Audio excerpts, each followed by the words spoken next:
Hello, അപ്പോൾ ഇന്ന് പുതിയൊരു റെസിപ്പിയാണ്. ഇതെൻ്റെ ഓൺ റെസിപ്പിയാണ്. എന്താ വെച്ചിട്ടുണ്ടെങ്കിൽ നമ്മുടെ കുഞ്ഞു വാവയ്ക്ക് ഇപ്പോൾ ഏകദേശം ഒരു 1 ഇയറിൻ്റെ അടുത്തായി. സോ അപ്പോൾ അവനൊരു 4 മണിയൊക്കെ ആകുമ്പോൾ ഒരു സ്നാക്ക് കൊടുക്കണം. എന്താ സ്നാക്ക് കൊടുക്കുക വിചാരിച്ചപ്പോഴാണ് നമുക്കൊരു പുതിയ റെസിപ്പി ട്രൈ ചെയ്യാൻ തോന്നിയത്. ആദ്യം തന്നെ എഗ്ഗ്, അതേപോലെ ബനാന, ഓട്സ് പൗഡർ, പിന്നെ കുറച്ച് അമൃതം പൊടിയില്ലേ നമ്മൾ ബാലവാടിയിലത്തെ, അതിലത്തെ അമൃതം പൊടി കുറച്ച് ആഡ് ചെയ്തിട്ടുണ്ട്.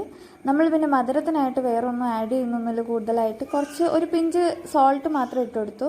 മധുരത്തിനായിട്ട് നമ്മളിവിടെ ചേർക്കുന്നത് ഡേറ്റ്സ് ആണ് കേട്ടോ. പിന്നെ ഇത് ആവിയിൽ പുഴുങ്ങിയെടുക്കാനായിരുന്നു എൻ്റെ ഒരു തീരുമാനം. അതുകൊണ്ട് തന്നെ ഞാൻ ഈ വീട്ടിലെ നമ്മുടെ ചിരട്ടപ്പുട്ടിൻ്റെ അച്ചെടുത്തിട്ടാണ് വെച്ചത്. അതുകൊണ്ടാണ് ഒരു പിന്നെ തുണിയൊക്കെ വെച്ചിരിക്കുന്നത്. അപ്പോൾ ഈ ഓട്ടകൾ വേറൊന്നുമില്ല, ഞാനിങ്ങനെ വെന്തോ എന്നുള്ളത് ചെക്ക് ചെയ്തതാണ്. പിന്നെ ഇതിൻ്റെ ഷേപ്പൊന്നും നമ്മൾ അത്ര വിചാരിച്ച പോലെ സെറ്റായി വന്നില്ല. പക്ഷേ സാധനം നല്ല അടിപൊളിയായിരുന്നു. നമ്മൾ ആവിയിൽ വെച്ച് പുഴുങ്ങിയെടുക്കുകയാണ് ചെയ്തത് ഒരു 15 മിനിറ്റ്സിന്.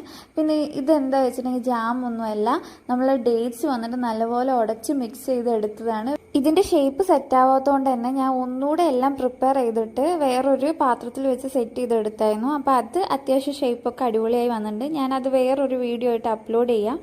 അപ്പോൾ എല്ലാവരും ട്രൈ ചെയ്ത് നോക്കുക. Thank you for watching.